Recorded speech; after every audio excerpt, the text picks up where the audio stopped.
धर्मक्षेत्रे कुरुक्षेत्रे समवेता युयुत्सवः मामकाः पाण्डवाश्चैव किमकुर्वत संजय।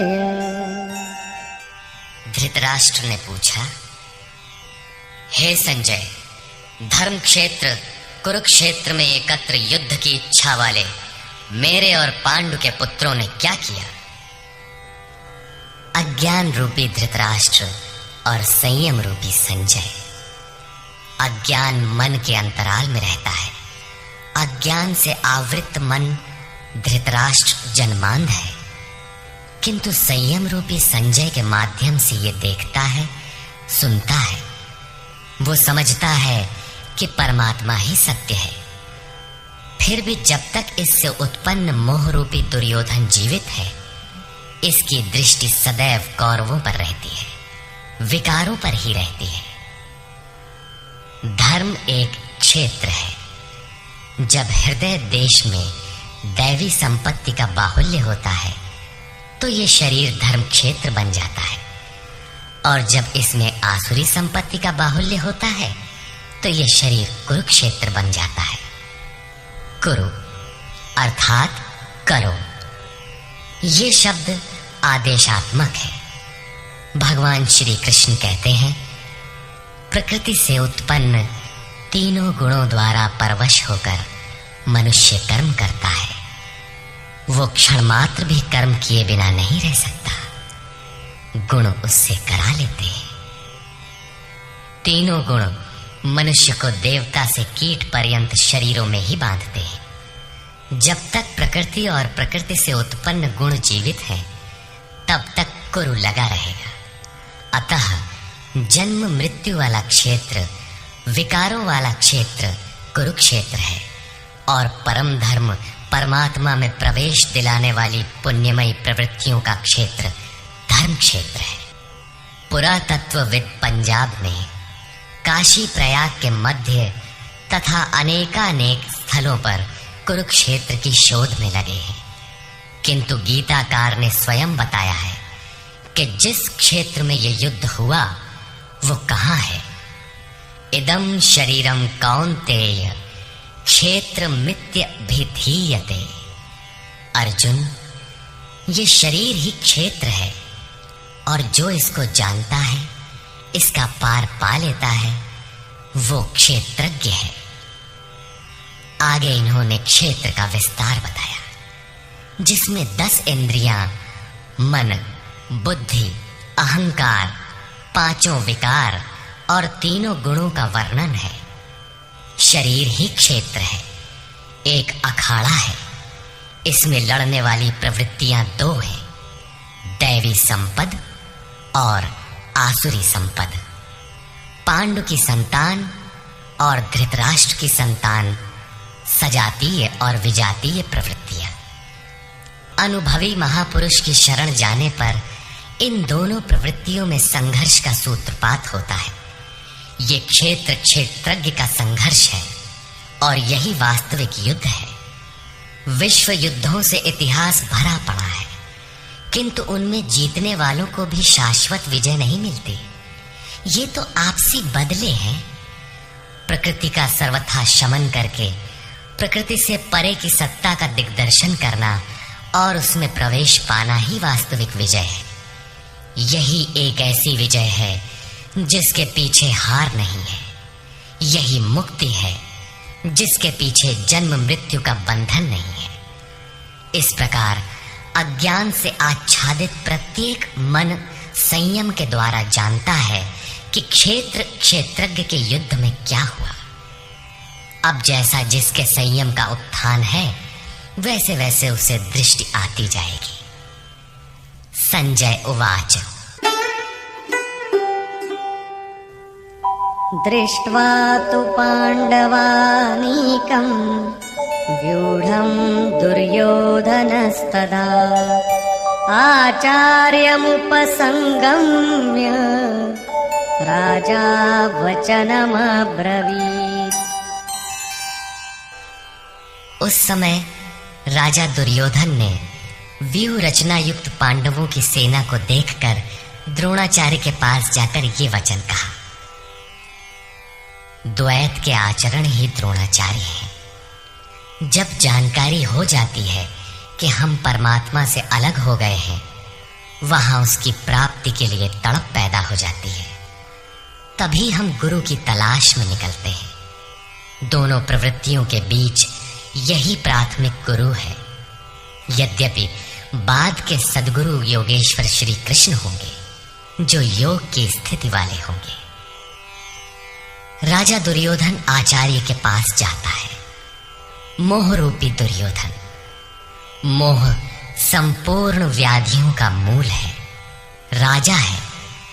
दुर्योधन दुर अर्थात दूषित, योधन अर्थात वह धन। आत्मिक संपत्ति ही स्थिर संपत्ति है। उसमें जो दोष उत्पन्न करता है वो है मोह। ये प्रकृति की ओर खींचता है और वास्तविक जानकारी के लिए प्रेरणा भी प्रदान करता है। मोह है तभी तक पूछने का प्रश्न भी है, अन्यथा सभी पूर्ण ही हैं। अतः व्यूह रचना युक्त पांडवों की सेना को देखकर, अर्थात पुण्य से प्रवाहित सजातीय वृत्तियों को संगठित देखकर, मोह रूपी दुर्योधन ने गुरु द्रोण के पास जाकर यह कहा।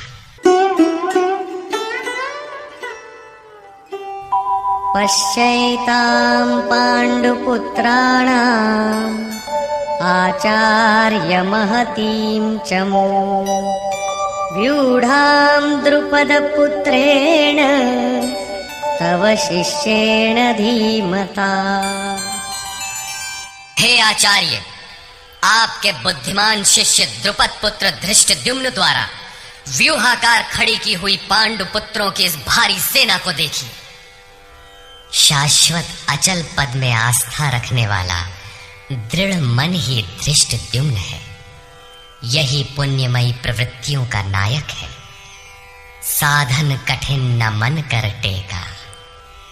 साधन कठिन नहीं, मन की दृढ़ता कठिन होनी चाहिए। अब देखें सेना का विस्तार।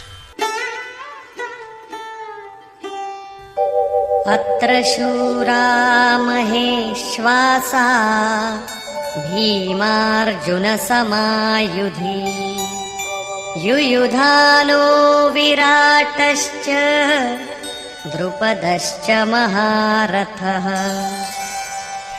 इस सेना में महेश्वासा, महान ईश में वास दिलाने वाले भाव रूपी भीम, अनुराग रूपी अर्जुन के समान बहुत से शूरवीर, जैसे सात्विकता रूपी सात्यकी, विराट, सर्वत्र ईश्वरी प्रवाह की धारणा, महारथी राजा द्रुपद अर्थात अचल स्थिति, तथा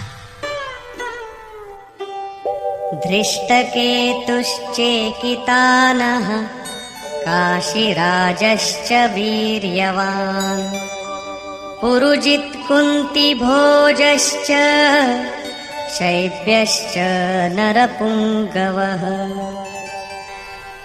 धृष्टकेतुः दृढ़ कर्तव्य, चेकितानः जहां भी जाए वहां से चित्त को खींचकर इष्ट में स्थिर करना, काशीराजः काया रूपी काशी में ही वो साम्राज्य है, पुरजित स्थूल, सूक्ष्म और कारण शरीरों पर विजय दिलाने वाला पुरुजित, कुंती भोजः कर्तव्य से भव पर विजय, नरों में श्रेष्ठ शैव्य अर्थात सत्य व्यवहार। युधामन्युश्च विक्रान्तः उत्तमौजाश्च वीर्यवान् सौभद्रो द्रौपदेयाश्च सर्व एव महारथाः। और पराक्रमी युधामन्यु, युद्ध के अनुरूप मन की धारणा, उत्तमौजाः शुभ की मस्ती सुभद्रा पुत्र अभिमन्यु, जब शुभ आधार आ जाता है तो मन भय से रहित हो जाता है। ऐसा शुभ आधार से उत्पन्न अभय मन ध्यान रूपी द्रौपदी के पांचों पुत्र वात्सल्य, लावण्य, सौम्यता, स्थिरता, सहृदयता सब के सब महारथी हैं। साधन पथ पर संपूर्ण योग्यता के साथ चलने की क्षमताएं हैं। इस प्रकार दुर्योधन ने पांडव पक्ष के 15-20 नाम गिनाए जो दैवी संपद के महत्वपूर्ण अंग हैं। विजातीय प्रवृत्ति का राजा होते हुए भी मोह ही सजातीय प्रवृत्तियों को समझने के लिए बाध्य करता है। दुर्योधन अपना पक्ष संक्षेप में कहता है, यदि कोई बाह्य युद्ध होता तो अपनी फौज बढ़ा चढ़ा कर गिनाता। विकार कम गिनाए गए क्योंकि उन पर विजय पाना है। वे नाशवान हैं। केवल 5-7 विकार बताए गए जिनके अंतराल में संपूर्ण बहिर्मुखी प्रवृत्ति विद्यमान है। जैसे अस्माकं तु विशिष्टाये तान्निबोध द्विजोत्तम नायका मम सैन्यस्य संज्ञार्थं तान् ब्रवीमि ते। द्विजोत्तम, हमारे पक्ष में जो जो प्रधान हैं उन्हें भी आप समझ लें। आपको जानने के लिए मेरी सेना के जो नायक हैं उनको कहता हूं। बाह्य युद्ध में सेनापति के लिए द्विजोत्तम संबोधन असामयिक है। वस्तुतः गीता अंतःकरण की 2 प्रवृत्तियों का संघर्ष है जिसमें द्वैत का आचरण ही द्रोण है। जब तक हम लेश मात्र भी आराध्य से अलग हैं तब तक प्रकृति विद्यमान है, द्वैत बना है। इस द्वि पर जय पाने की प्रेरणा प्रथम गुरु द्रोणाचार्य से मिलती है। अधूरी शिक्षा ही पूर्ण जानकारी के लिए प्रेरणा प्रदान करती है। वो पूजा स्थली नहीं, वहां शौर्य सूचक संबोधन होना चाहिए। विजातीय प्रवृत्ति के नायक कौन कौन हैं?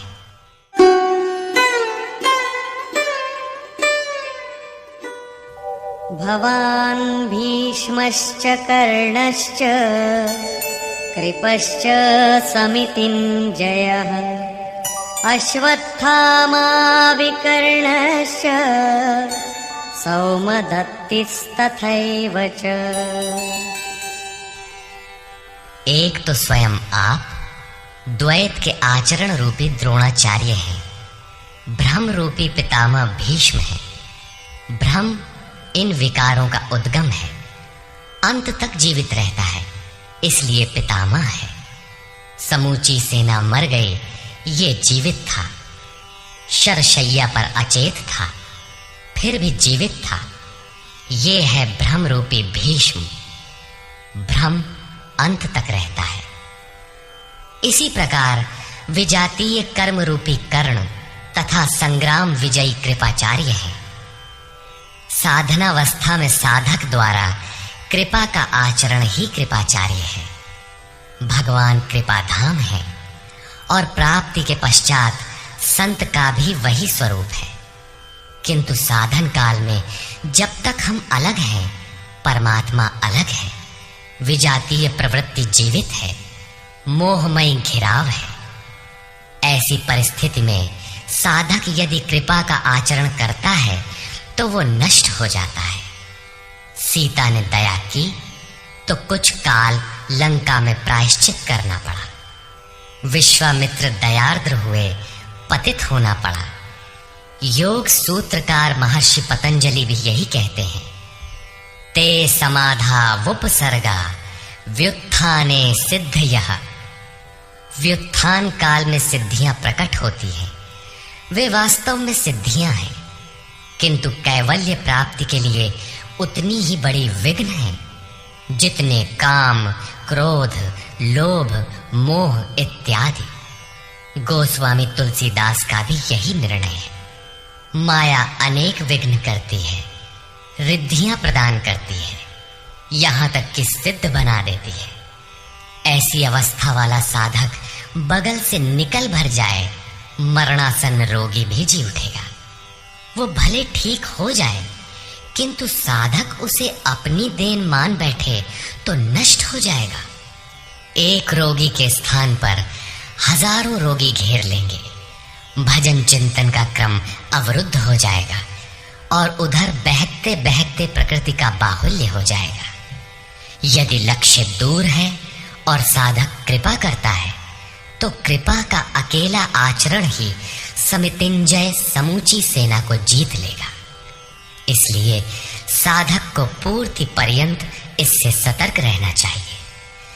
दया बिनु संत कसाई, दया करी तो आफत आई। लेकिन अधूरी अवस्था में यह विजातीय प्रवृत्ति का दुर्धर्ष योद्धा है। इसी प्रकार आसक्ति रूपी अश्वत्थामा, विकल्प रूपी विकर्ण और भ्रममयी श्वास ही भूरि श्रवा है। ये सभी बहिर्मुखी प्रवाह के नायक हैं।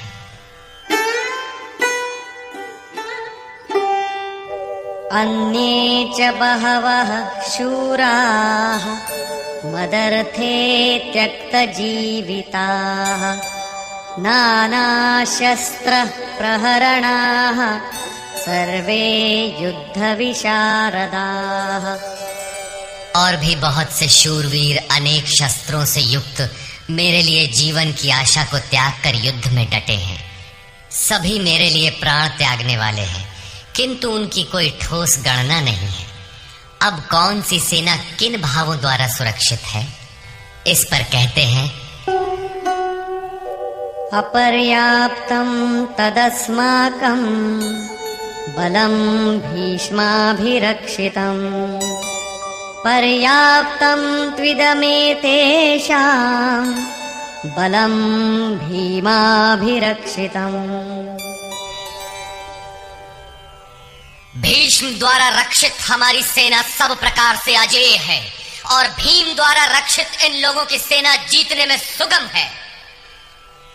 पर्याप्त और अपर्याप्त जैसे श्लिष्ट शब्द का प्रयोग दुर्योधन की आशंका को व्यक्त करता है। अतः देखना है कि भीष्म कौन सी सत्ता है जिस पर कौरव निर्भर करते हैं, तथा भीम कौन सी सत्ता है जिस पर दैवी संपद संपूर्ण पांडव निर्भर है। दुर्योधन अपनी व्यवस्था देता है कि अयनेषु च सर्वेषु यथा भागमवस्थिताः भीष्ममेवाभिरक्षन्तु भवन्तः सर्व एव हि। इसलिए सब मोर्चों पर अपनी अपनी जगह स्थित रहते हुए आप लोग सब के सब भीष्म की ही सब ओर से रक्षा करें। यदि भीष्म है तो हम अजेय हैं, इसलिए आप पांडवों से न लड़कर केवल भीष्म की ही रक्षा करें। कैसा योद्धा है भीष्म, जो स्वयं अपनी रक्षा नहीं कर पा रहा है, कौरवों को उसकी रक्षा व्यवस्था करनी पड़ रही है। ये कोई बाह्य योद्धा नहीं, ब्रह्म ही भीष्म है। जब तक ब्रह्म जीवित है, तब तक विजातीय प्रवृत्तियां कौरव अजेय हैं। अजेय का ये अर्थ नहीं कि जिसे जीता ही न जा सके, बल्कि अजेय का अर्थ दुर्जय है, जिसे कठिनाई से जीता जा सकता हो। महा अजय संसार रिपु जीत सकई सो वीर। यदि भ्रम समाप्त हो जाए तो अविद्या अस्तित्वहीन हो जाए। मोह इत्यादि जो आंशिक रूप से बचे भी हैं, शीघ्र ही समाप्त हो जाएंगे। भीष्म की इच्छा मृत्यु थी, इच्छा ही भ्रम है। इच्छा का अंत और भ्रम का मिटना एक ही बात है।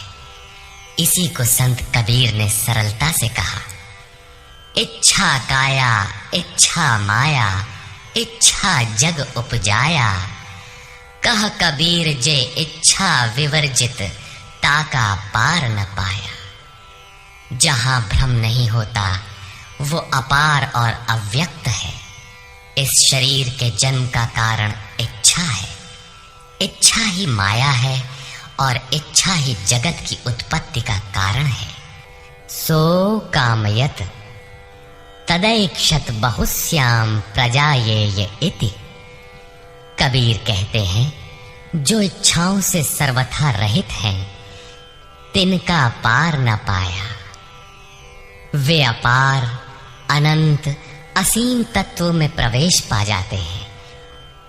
यो कामो निष्काम आप्त काम आत्म कामो न तस्य प्राणा उत्क्रामन्ति ब्रह्म वसन ब्रह्माप्येति। जो कामनाओं से रहित आत्मा में स्थिर आत्म स्वरूप है, उसका कभी पतन नहीं होता। वो ब्रह्म के साथ एक हो जाता है।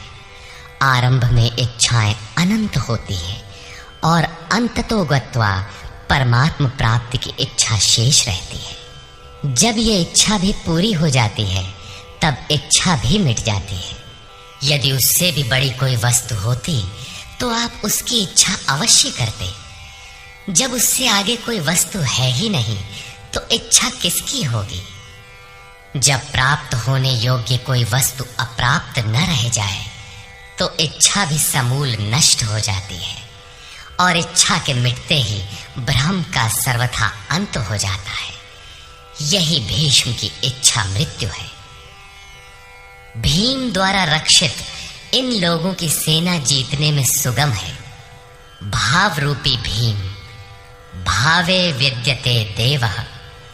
भाव में वो क्षमता है कि अविदित परमात्मा भी विदित हो जाता है।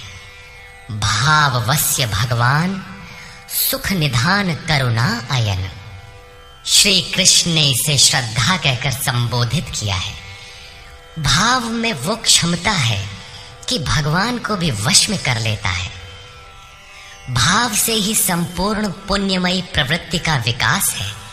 ये पुण्य का संरक्षक है तो इतना बलवान कि परम देव परमात्मा को संभव बनाता है, किंतु साथ ही इतना कोमल भी है कि आज भाव है तो कल अभाव में बदलते देर नहीं लगती। इष्ट में लेश मात्र भी त्रुटि प्रतीत होने पर भाव डगमगा जाता है। पुण्यमयी प्रवृत्ति विचलित हो उठती है, इष्ट से संबंध टूट जाता है। इसलिए भीम द्वारा रक्षित इन लोगों की सेना जीतने में सुगम है। महर्षि पतंजलि का भी यही निर्णय है। स तु दीर्घ काल नैरंतर्य सत्कारा सेवितो दृढ़ भूमि। दीर्घ काल तक निरंतर श्रद्धा भक्ति पूर्वक किया हुआ साधन ही दृढ़ हो पाता है।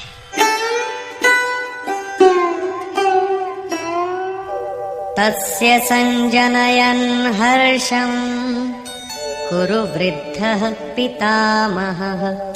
सिंहनादं विनद्योच्चैः शंखं दद्मौ प्रतापवान्। इस प्रकार अपने बलाबल का निर्णय लेकर शंख ध्वनि हुई। शंख ध्वनि पात्रों के पराक्रम की घोषणा है कि जीतने पर कौन सा पात्र आपको क्या देगा। कौरवों में वृद्ध प्रतापवान पितामह भीष्म ने उस दुर्योधन के हृदय में हर्ष उत्पन्न करते हुए उच्च स्वर से सिंहनाद के समान भयप्रद शंख बजाया। सिंह प्रकृति से भयावह पहलू का प्रतीक है। घोर जंगल के नीरव एकांत में शेर की दहाड़ कान में पड़ जाए तो रोंगटे खड़े हो जाएंगे, हृदय कांपने लगेगा। यद्यपि शेर आपसे मीलों दूर है। भय प्रकृति में होता है, परमात्मा में नहीं। वो तो अभय सत्ता है। भ्रम रूपी भीष्म यदि विजयी होता है तो प्रकृति के जिस भयारण्य में आप हैं, उससे भी अधिक भय के आवरण में बांध देगा। भय की एक परत और बढ़ जाएगी, भय का आवरण घना हो उठेगा। ये भ्रम इसके अतिरिक्त और कुछ नहीं दे सकेगा। अतः प्रकृति से निवृत्ति ही गंतव्य का मार्ग है। संसार में प्रवृत्ति तो भवाटवी है, घोर अंधकार की छाया है। इसके आगे कौरवों की कोई घोषणा नहीं है। कौरवों की ओर से कई बाजे एक साथ बजे, किंतु कुल मिलाकर वे भी भय ही प्रदान करते हैं, इससे अधिक कुछ नहीं। प्रत्येक विकार कुछ न कुछ भय तो देता ही है। इसलिए उन्होंने भी घोषणा की, ततः शंखाश्च भैर्यश्च पणवानक गोमुखाः सहसैवाभ्यहन्यन्त सशब्दस्तु मूलोऽभवत्। तदनंतर अनेक शंख, नगारे, ढोल और नरसिंहादि बाजे एक साथ ही बजे। उनका शब्द भी बड़ा भयंकर हुआ। भय का संचार करने के अतिरिक्त कौरवों की कोई घोषणा नहीं है। बहिर्मुखी विजातीय प्रवृत्ति सफल होने पर मोहमय बंधन और घना कर देती है। अब पुण्यमयी प्रवृत्तियों की ओर से घोषणाएं हुई, जिनमें पहली घोषणा योगेश्वर श्री कृष्ण की है।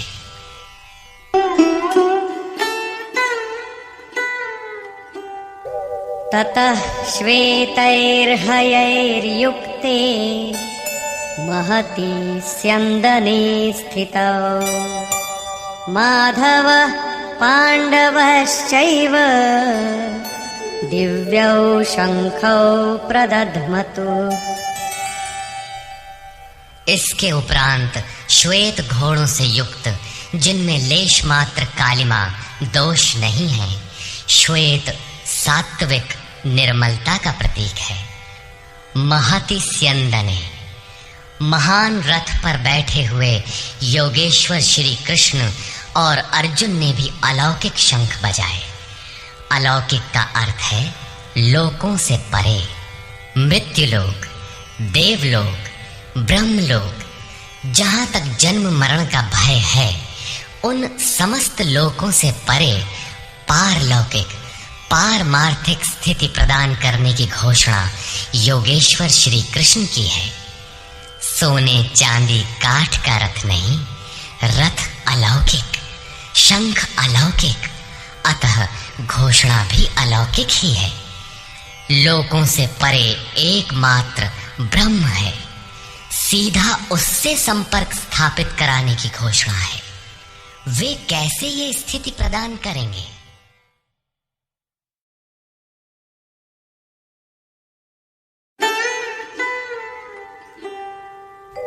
पाञ्चजन्यं ऋषिकेशो देवदत्तं धनञ्जयः पौण्ड्रं दध्मौ महाशङ्खं भीमकर्मावृकोदरः।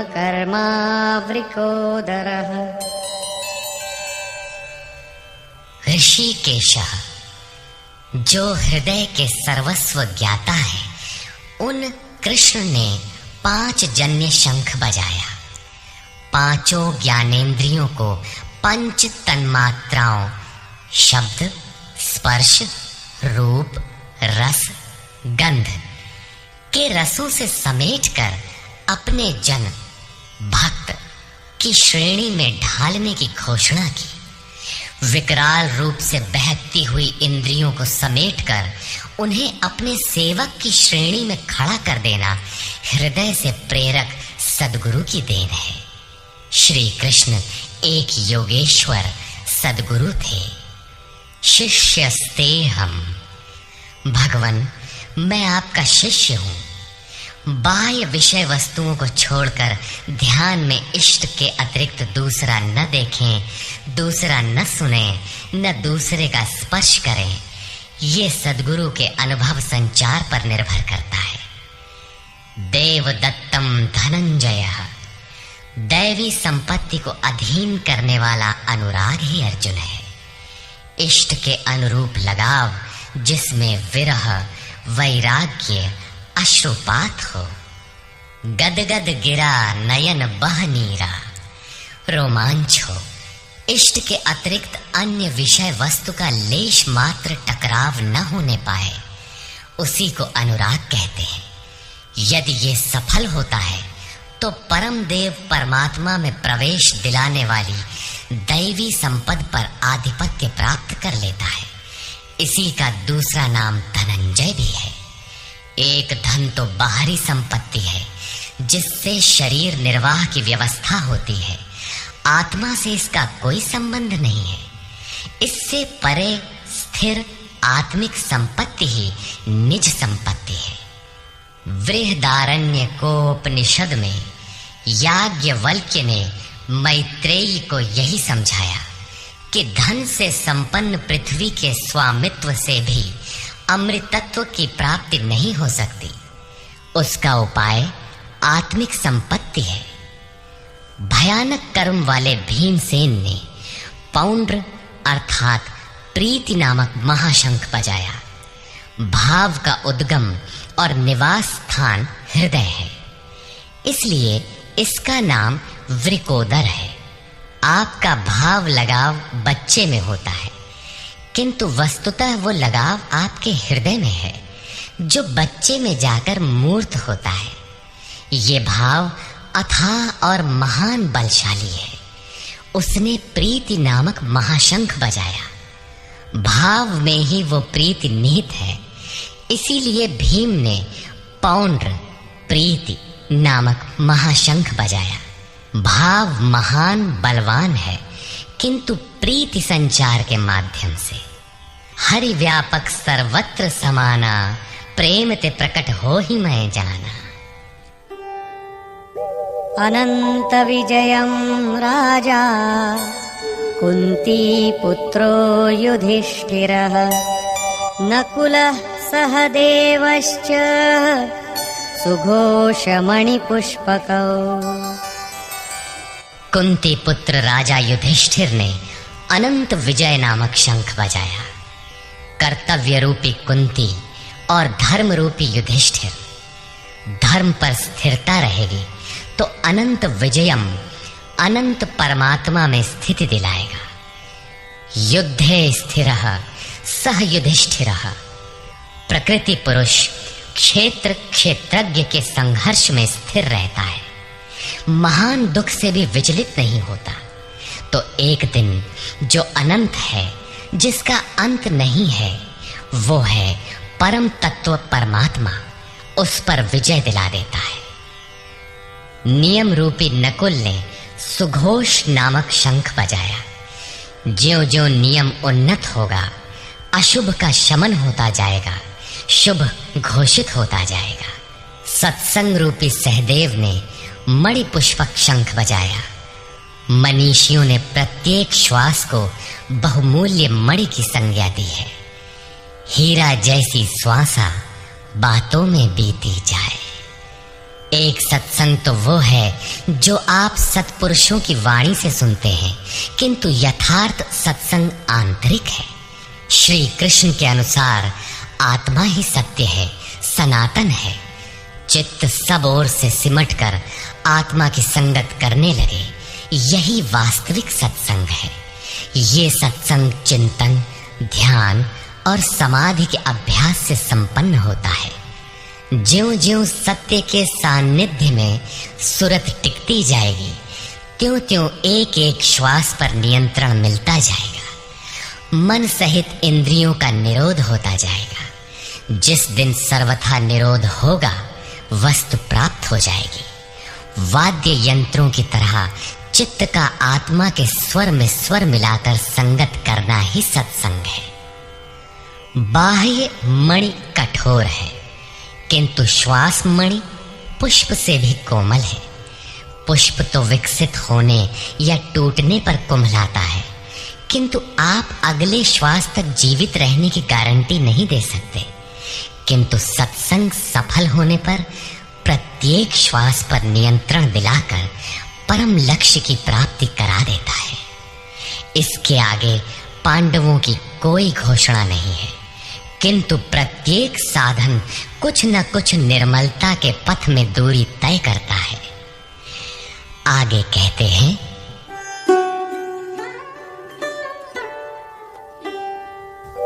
काश्यश्च परमेश्वासः शिखण्डी च महारथः धृष्टद्युम्नो विराटश्च सात्यकिश्चापराजितः। काया रूपी काशी। पुरुष जब सब ओर से मन सहित इंद्रियों को समेटकर काया में ही केंद्रित करता है तो परमेश्वासः, परम ईश में वास का अधिकारी हो जाता है। परम ईश में वास दिलाने में सक्षम काया ही काशी है। काया में ही परम ईश का निवास है। परमेश्वास का अर्थ श्रेष्ठ धनुष वाला नहीं, बल्कि परम धन ईश धन वास है। शिखा सूत्र का त्याग ही शिखंडी है। आजकल लोग सिर के बाल कटा लेते हैं और सूत्र के नाम पर गले की जनेऊ हटा लेते हैं, अग्नि जलाना छोड़ देते हैं। हो गया सन्यास उनका। नहीं, वस्तुतः शिखा लक्ष्य का प्रतीक है जिसे आपको पाना है, और सूत्र है संस्कारों का। जब तक आगे परमात्मा को पाना शेष है, पीछे संस्कारों का सूत्रपात लगा हुआ है, तब तक त्याग कैसा, सन्यास कैसा? अभी तो चलने वाले पथिक हैं। जब प्राप्तव्य प्राप्त हो जाए, पीछे लगे हुए संस्कारों की डोर कट जाए, ऐसी अवस्था में ब्रह्म सर्वथा शांत हो जाता है। इसलिए शिखंडी ही ब्रह्म रूपी भीष्म का विनाश करता है। शिखंडी चिंतन पथ की विशिष्ट योग्यता है, महारथी है। धृष्टद्युम्न दृढ़ और अचल मन तथा विराटः, सर्वत्र विराट ईश्वर का प्रसार देखने की क्षमता इत्यादि दैवी संपद के प्रमुख गुण हैं। सात्विकता ही सात्य की है। सत्य के चिंतन की प्रवृत्ति अर्थात सात्विकता यदि बनी है तो कभी गिरावट नहीं आने पाएगी। इस संघर्ष में पराजित नहीं होने देगी। द्रुपदो द्रौपदेयाश्च सर्वशः पृथिवीपते, सौभद्रश्च महाबाहुः शंखान् दद्मुः पृथक् पृथक्। अचल पददायक द्रुपद और ध्यान रूपी द्रौपदी के पांचों पुत्र सहृदयता, वात्सल्य, लावण्य, सौम्यता इत्यादि साधन में महान सहायक महारथी है तथा बड़ी भुजा वाला अभिमन्यु, इन सब ने पृथक पृथक शंख बजाए। भुजा कार्य क्षेत्र का प्रतीक है। जब मन भय से रहित हो जाता है तो उसकी पहुंच दूर तक हो जाती है। हे राजन, इन सब ने अलग अलग शंख बजाए। कुछ न कुछ दूरी सभी तय कराते हैं। इनका पालन आवश्यक है, इसलिए इनके नाम गिनाए। इसके अतिरिक्त कुछ दूरी ऐसी भी है जो मन बुद्धि से परे है।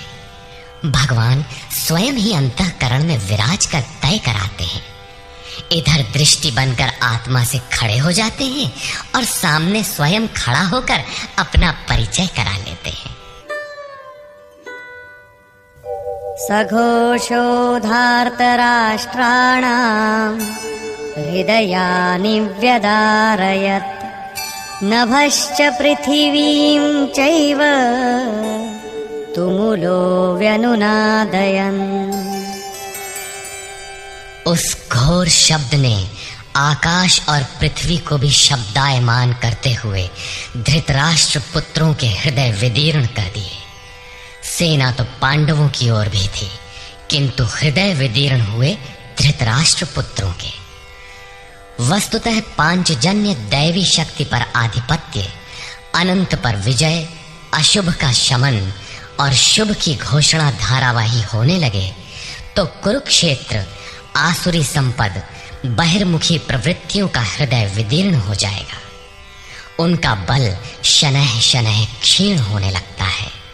सर्वथा सफलता मिलने पर मोहमयी प्रवृत्तियां सर्वथा शांत हो जाती हैं।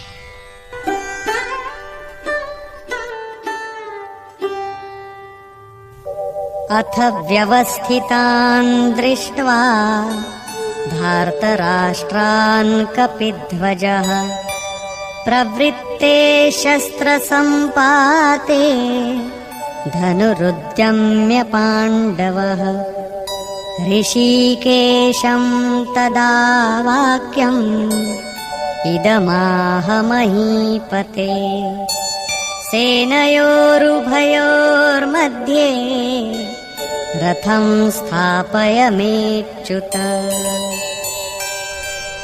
संयम रूपी संजय ने अज्ञान से आवृत मन को समझाया कि हे राजन, उसके उपरांत कपिध्वजः वैराग्य रूपी हनुमान, वैराग्य ही ध्वज है जिसका ध्वज राष्ट्र का प्रतीक माना जाता है।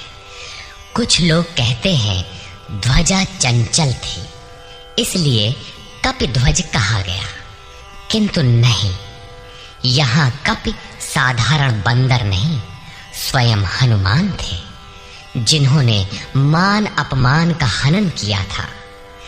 सममान निरादर आदरहीन। प्रकृति की देखी सुनी वस्तुओं से, विषयों से राग का त्याग ही वैराग्य है।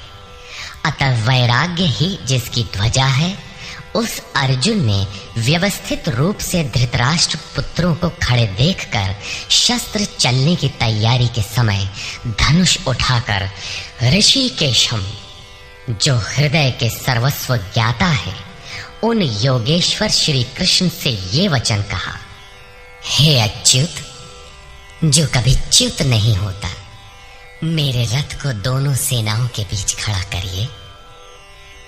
यहाँ सारथी को दिया गया आदेश नहीं, इष्ट सदगुरु से की गई प्रार्थना है, किस लिए खड़ा करें?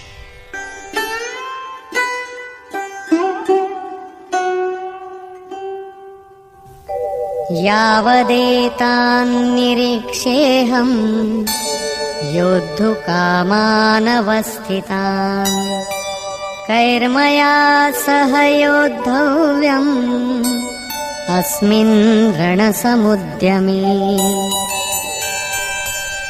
जब तक मैं इन स्थित हुए युद्ध की कामना वालों को अच्छी प्रकार देख न लूं कि इस युद्ध के उद्योग में मुझे किन किन के साथ युद्ध करना योग्य है, इस युद्ध व्यापार में मुझे किन किन के साथ युद्ध करना है।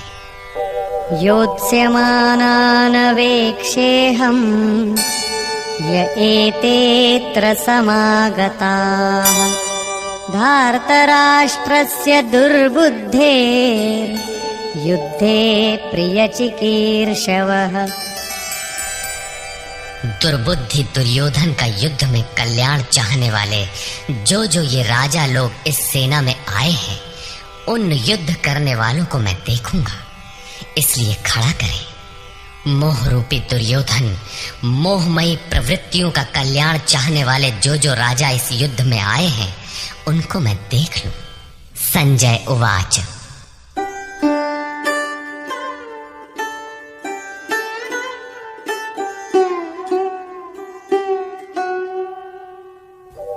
एवमुक्तो ऋषिकेशो गुडाकेशेन भारत सेनयोरुभयोर्मध्ये स्थापयित्वा रथोत्तमम् भीष्मद्रोणप्रमुखतः सर्वेषां च महीक्षितान् उवाच पार्थ पश्यैतान् समवेतान् कुरुनीति। संजय बोला, निद्राजयी अर्जुन द्वारा इस प्रकार कहे जाने पर हृदय के ज्ञाता श्री कृष्ण ने दोनों सेनाओं के बीच भीष्म, द्रोण और महीक्षिताम शरीर रूपी पृथ्वी पर अधिकार जमाए हुए संपूर्ण राजाओं के बीच उत्तम रथ को खड़ा करके कहा कि पार्थ, इन इकट्ठे हुए कौरवों को देख, यहाँ उत्तम रथ सोने चांदी का रथ नहीं है। संसार में उत्तम की परिभाषा नश्वर शरीर के प्रति अनुकूलता प्रतिकूलता से की जाती है।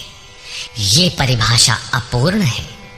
जो हमारे आत्मा हमारे स्वरूप का सदैव साथ दे, वही उत्तम है, जिसके पीछे अनुत्तम मलिनता न हो। तत्रापश्यत् स्थितान् पार्थः पितॄनथ पितामहान् आचार्यान् मातुलान् भ्रातॄन् पुत्रान् पौत्रान् सखींस्तथा श्वशुरान् सुहृदश्चैव सेनयोरुभयोरपि।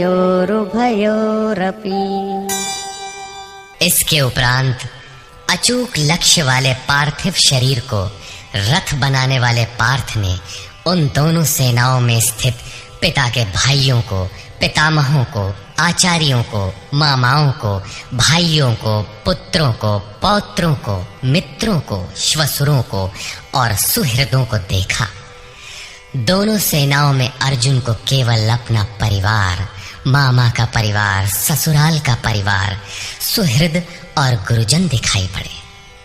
प्रचलित गणना के अनुसार 18 अक्षौहिणी 2.5-3 अरब के लगभग होता है, जो आज के विश्व की जनसंख्या के समकक्ष है। इतने मात्र के लिए यदा कदा विश्व स्तर पर आवास खाद्य समस्या बन जाती है।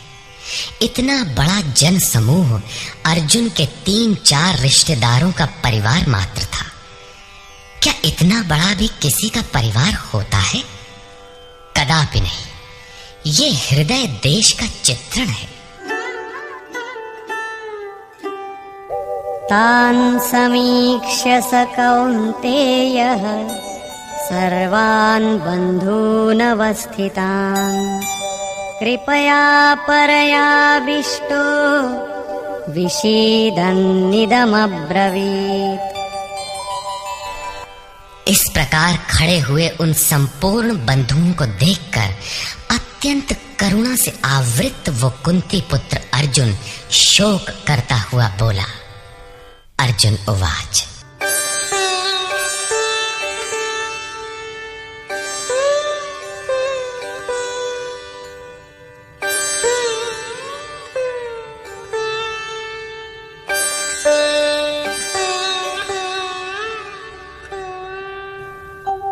दृष्ट्वेमं स्वजनं कृष्ण युयुत्सुं समुपस्थितम् सीदन्ति मम गात्राणि मुखं च परिशुष्यति वेपथुश्च शरीरे मे रोमहर्षश्च जायते।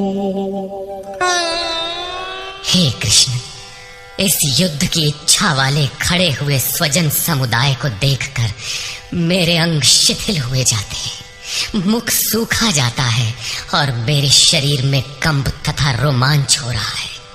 इतना ही नहीं, गांडीवं स्रंसते हस्तात् त्वक्चैव परिदह्यते न च शक्नोम्यवस्थातुं भ्रमतीव च मे मनः। हाथ से गांडीव गिरता है, त्वचा भी जल रही है। अर्जुन को ज्वर सा हो आया, संतप्त हो उठा कि ये कैसा युद्ध है जिसमें स्वजन ही खड़े हैं। अर्जुन को भ्रम हो गया। वो कहता है, अब मैं खड़ा रह पाने में भी अपने को असमर्थ पा रहा हूं। अब आगे देखने की सामर्थ्य नहीं है। निमित्तानि च पश्यामि विपरीतानि केशव न च श्रेयोनुपश्यामि हत्वा स्वजनमाहवे। हे केशव, इस युद्ध का लक्षण भी विपरीत ही देखता हूँ। युद्ध में अपने कुल को मारकर परम कल्याण भी नहीं देखता हूँ। कुल को मारने से कल्याण कैसे होगा?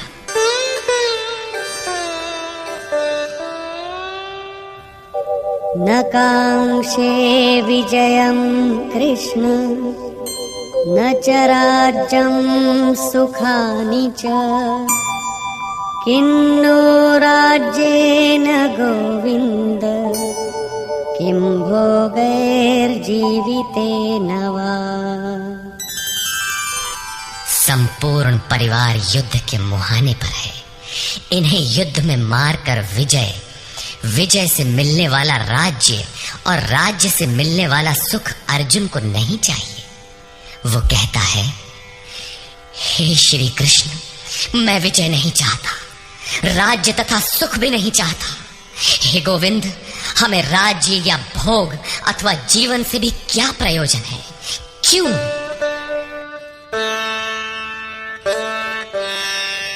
येषामर्थे काङ्क्षितं नो राज्यं भोगाः सुखानि च तैमेव स्थिता युद्धे प्राणांस् त्यक्त्वा धनानि च। हमें जिनके लिए राज्य भोग और सुखादिक इच्छित हैं, वे ही परिवार जीवन की आशा त्याग कर युद्ध के मैदान में खड़े। हमें राज्य इच्छित था तो परिवार को लेकर भोग सुख और धन की पिपासा थी तो स्वजन और परिवार के साथ उन्हें भोगने की थी। किंतु जब सब के सब प्राणों की आशा त्याग कर खड़े हैं तो मुझे सुख राज्य या भोग नहीं चाहिए। ये सब इन्हीं के लिए प्रिय थे। इनसे अलग होने पर हमें इनकी आवश्यकता नहीं है। जब तक परिवार रहेगा तब तक ये वासनाएं भी रहती हैं। झोपड़ी में रहने वाला भी अपने परिवार, मित्र और स्वजन को मारकर विश्व का साम्राज्य स्वीकार नहीं करेगा। अर्जुन यही कहता है कि हमें भोग प्रिय थे, विजय प्रिय थी, किंतु जिनके लिए थी, जब वे ही नहीं रहेंगे तो भोगों से क्या प्रयोजन? इस युद्ध में मारना कैसे है?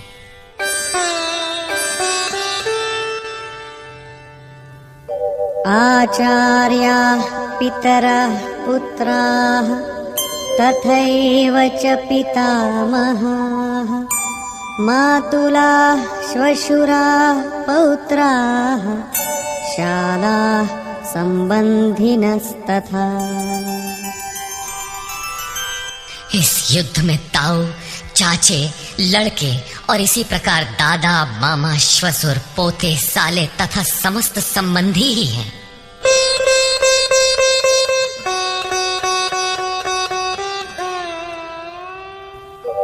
एतान्न हन्तुमिच्छामि घ्नतोऽपि मधुसूदन अपि त्रैलोक्यराज्यस्य हेतो किन्नु मही कृते। हे मधुसूदन, मुझे मारने पर भी अथवा 3 लोक के राज्य के लिए भी मैं इन सबको मारना नहीं चाहता। फिर पृथ्वी के लिए कहना ही क्या? 18 अक्षौहिणी सेना में अर्जुन को अपना परिवार ही दिखाई पड़ा। इतने अधिक स्वजन वास्तव में क्या है? वस्तुतः अनुराग ही अर्जुन है। भजन के आरंभ में प्रत्येक अनुरागी के समक्ष यही समस्या रही है। सभी चाहते हैं कि हम भजन करें, उस परम सत्य को पालें, किंतु किसी अनुभवी सद्गुरु के संरक्षण में कोई अनुरागी जब क्षेत्रज्ञ के संघर्ष को समझता है कि हमें किन से लड़ना है तो वो हताश हो जाता है। वो चाहता है कि हमारे पिता का परिवार, ससुराल का परिवार, मामा का परिवार, सुहृद, मित्र और गुरुजन साथ रहे, सभी सुखी रहें और इन सब की व्यवस्था करते हुए हम परमात्म स्वरूप की प्राप्ति भी कर लें। किंतु जब वो समझता है कि आराधना में अग्रसर होने के लिए परिवार छोड़ना होगा, इन संबंधों का मोह समाप्त करना होगा, तो वो अधीर हो उठता है। पूज्य महाराज जी कहा करते थे, मरना और साधु होना बराबर है। साधु के लिए सृष्टि में दूसरा कोई जीवित है भी, किंतु घर वालों के नाम पर कोई नहीं है। यदि कोई है तो लगाव है, मोह समाप्त कहाँ हुआ? जहां तक लगाव है उसका पूर्ण त्याग उस लगाव के अस्तित्व मिटने पर ही उसकी विजय है। इन संबंधों का प्रसार ही तो जगत है, अन्यथा जगत में हमारा क्या है। तुलसीदास कहे चिद विलास जग, बूझत बूझत बूझ है। मन का प्रसार ही जगत है। योगेश्वर कृष्ण ने भी मन के प्रसार को ही जगत कहकर संबोधित किया। जिसने इसके प्रभाव को रोक लिया, उसने चराचर जगत ही जीत लिया। इहैव तैर्जितः सर्गो येषां साम्ये स्थितम मनः।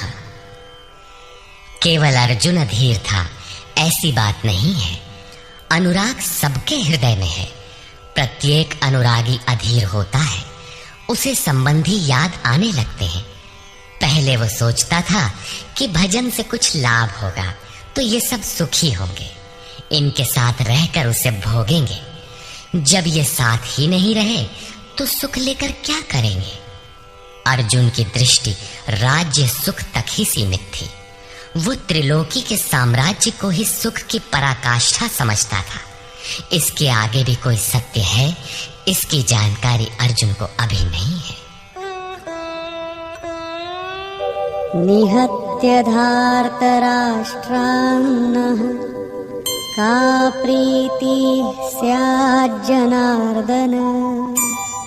पापमेवाश्रयेदस्मान् हत्वैतानाततायिनः। हे जनार्दन, धृतराष्ट्र के पुत्रों को मारकर भी हमें क्या प्रसन्नता होगी। जहां धृतराष्ट्र अर्थात धृष्टता का राष्ट्र है, उससे उत्पन्न मोह रूपी दुर्योधन इत्यादि को मारकर भी हमें क्या प्रसन्नता होगी। इन आतताइयों को मारकर हमें पाप ही तो लगेगा। जो जीवन यापन के तुच्छ लाभ के लिए अनीति अपनाता है वो आतताई कहलाता है, किंतु वस्तुतः इससे भी बड़ा आतताई वो है जो आत्मा के पथ में अवरोध उत्पन्न करता है। आत्मदर्शन में बाधक काम, क्रोध, लोभ, मोह आदि का समूह ही आतताई है। तस्मान्नार्हा वयं हन्तुं धार्तराष्ट्रान् स्वबान्धवान् स्वजनं हि कथं हत्वा सुखिनः स्याम माधव। इससे हे माधव, अपने बांधव धृतराष्ट्र के पुत्रों को मारने के लिए हम योग्य नहीं हैं। स्वबांधव कैसे? वे तो शत्रु थे ना। वस्तुतः शरीर के रिश्ते अज्ञान से उत्पन्न होते हैं। ये मामा है, ससुराल है, स्वजन समुदाय है, ये सब अज्ञान ही तो है। जब शरीर ही नश्वर है तब इसके रिश्ते ही कहाँ रहेंगे। मोह है तभी तक सुहृद है, हमारा परिवार है, हमारी दुनिया है। मोह नहीं तो कुछ भी नहीं। इसीलिए वे शत्रु भी अर्जुन को स्वजन दिखाई पड़े। वो कहता है कि अपने कुटुंब को मारकर हम कैसे सुखी होंगे। यदि अज्ञान और मोह न रहे तो कुटुंब का अस्तित्व न हो। ये अज्ञान ज्ञान का प्रेरक भी है। भर्तृहरि, तुलसी इत्यादि अनेक महानुभावों को वैराग्य की प्रेरणा पत्नी से मिली, तो कोई सौतेली माँ के व्यवहार से खिन्न होकर वैराग्य पथ पर अग्रसर हुआ दिखाई देता है।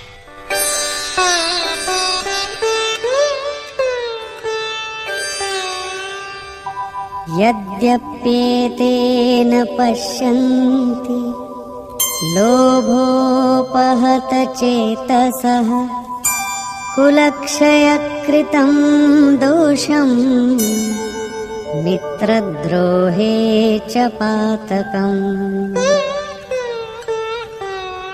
यद्यपि लोभ से भ्रष्ट चित्त हुए ये लोग कुल नाश के दोष और मित्र द्रोह के पाप को नहीं देखते हैं। ये उनकी कमी है। फिर भी कथं न ज्ञेयमस्माभिः पापादस्मान्निवर्तितुम् कुलक्षयकृतं दोषं प्रपश्यद्भिर्जनार्दन। हे जनार्दन, कुल नाश से होने वाले दोषों को जानने वाले हम लोगों को इस पाप से हटने के लिए क्यों नहीं विचार करना चाहिए? मैं ही पाप करता हूं ऐसी बात नहीं, आप भी भूल करने जा रहे हैं। कृष्ण पर भी आरोप लगाया। अभी वो समझ में अपने को कृष्ण से कम नहीं मानता। प्रत्येक नया साधक सद्गुरु की शरण जाने पर इसी प्रकार तर्क करता है और अपने को जानकारी में कम नहीं समझता। यही अर्जुन भी कहता है कि ये भले न समझे, किंतु हम आप तो समझदार हैं। कुल नाश के दोषों पर हमें विचार करना चाहिए। कुल नाश में दोष क्या है? कुलक्षये प्रणश्यन्ति कुलधर्माः सनातनाः धर्मे नष्टे कुलं कृत्स्नम् अधर्मोऽभिभवत्युत। कुल के नाश होने से सनातन कुल धर्म नष्ट हो जाते हैं। अर्जुन कुल धर्म कुलाचार को ही सनातन धर्म समझ रहा था। धर्म के नाश होने पर संपूर्ण कुल को पाप भी बहुत दबा लेता है।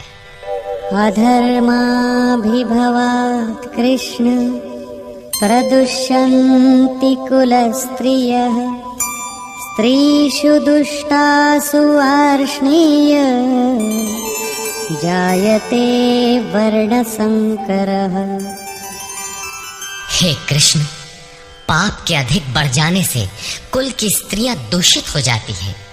हे वार्ष्णेय, स्त्रियों के दूषित होने पर वर्ण संकर उत्पन्न होता है।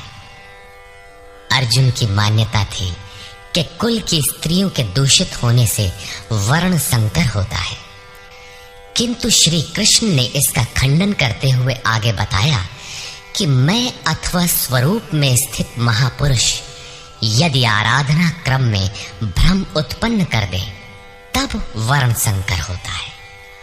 वर्ण संकर के दोषों पर अर्जुन प्रकाश डालता है।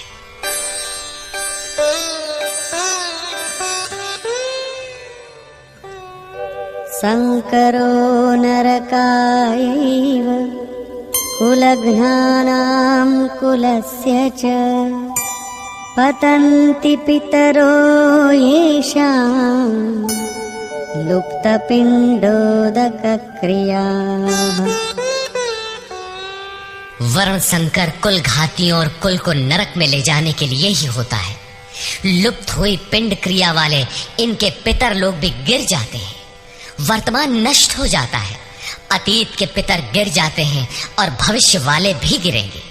इतना ही नहीं,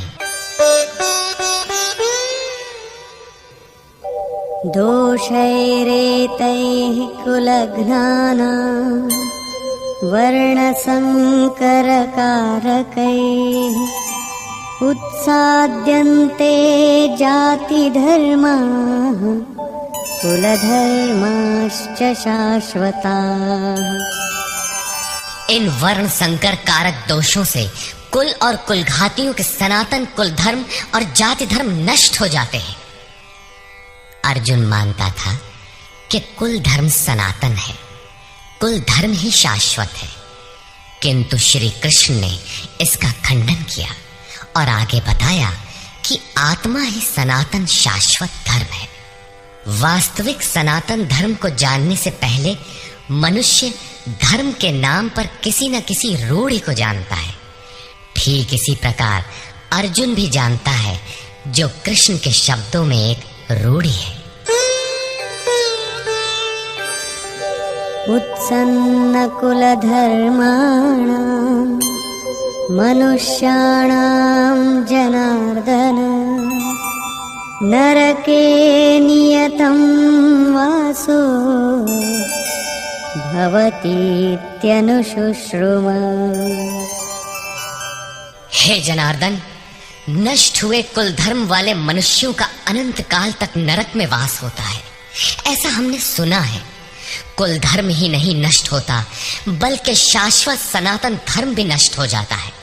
जब धर्म ही नष्ट हो गया तो ऐसे पुरुष का अनंत काल तक नरक में निवास होता है, ऐसा हमने सुना है, देखा नहीं, सुना है। अहो बत महत् पापं कर्तुं व्यवसिता वयं यद्राज्य सुखलोभेन हन्तुं स्वजनमुद्यताः। अहो, शोक है कि हम लोग बुद्धिमान होकर भी महान पाप करने को तैयार हुए हैं। राज्य और सुख के लोभ से अपने कुल को मारने के लिए उद्यत हुए हैं। अभी अर्जुन अपने को कम ज्ञाता नहीं समझता। आरंभ में प्रत्येक साधक इसी प्रकार बोलता है। महात्मा बुद्ध का कथन है कि मनुष्य जब अधूरी जानकारी रखता है तो अपने को महान ज्ञानी समझता है, और जब आधे से आगे की जानकारी हासिल करने लगता है तो अपने को महान मूर्ख समझता है। ठीक इसी प्रकार अर्जुन भी अपने को ज्ञानी ही समझता है। वो कृष्ण को ही समझाता है कि उस पाप से परम कल्याण हो, ऐसी बात भी नहीं। केवल राज्य और सुख के लोभ में पड़कर हम लोग कुल नाश करने को उद्यत हुए हैं, महान भूल कर रहे हैं। हम ही भूल कर रहे हैं, ऐसी बात नहीं, आप भी भूल कर रहे हैं। एक धक्का कृष्ण को भी दिया। अंत में अर्जुन अपना निर्णय देता है। यदि माम प्रतीकारम् अशस्त्रं शस्त्रपाणयः धार्तराष्ट्रारणे हन्युः तन्मे क्षेमतरं भवेत्। यदि मुझ शस्त्र रहित न सामना करने वाले को शस्त्रधारी धृतराष्ट्र के पुत्र रण में मारे तो उनका वो मारना भी मेरे लिए अति कल्याणकारक होगा। इतिहास तो कहेगा कि अर्जुन समझदार था, जिसने अपनी बलि देकर युद्ध बचा लिया। लोग प्राणों की आहुति दे डालते हैं कि भोले भाले मासूम बच्चे सुखी रहे, कुल तो बचा रहे। मनुष्य विदेश चला जाए, वैभव पूर्ण प्रासाद में रहे, किंतु 2 दिन बाद उसे अपनी छोड़ी हुई झोपड़ी याद आने लगती है। मोह इतना प्रबल होता है। इसीलिए अर्जुन कहता है कि शस्त्रधारी धृतराष्ट्र के पुत्र मुझ न प्रतिकार करने वाले को रण में मार दे, तब भी वो मेरे लिए अति कल्याणकारी होगा, ताकि लड़के तो सुखी रहें। संजय उवाच। एवमुक्त्वा अर्जुनः संख्ये रथोपस्थ उपाविशत् विसृज्य सशरं चापं शोकसंविघ्नमानसः। संजय बोला कि रणभूमि में शोक से उद्विग्न मन वाला अर्जुन इस प्रकार कहकर बाण सहित धनुष को त्याग कर रथ के पिछले भाग में बैठ गया, अर्थात क्षेत्र क्षेत्रज्ञ के संघर्ष में भाग लेने से पीछे हट गया। निष्कर्ष, गीता क्षेत्र क्षेत्रज्ञ के युद्ध का निरूपण है।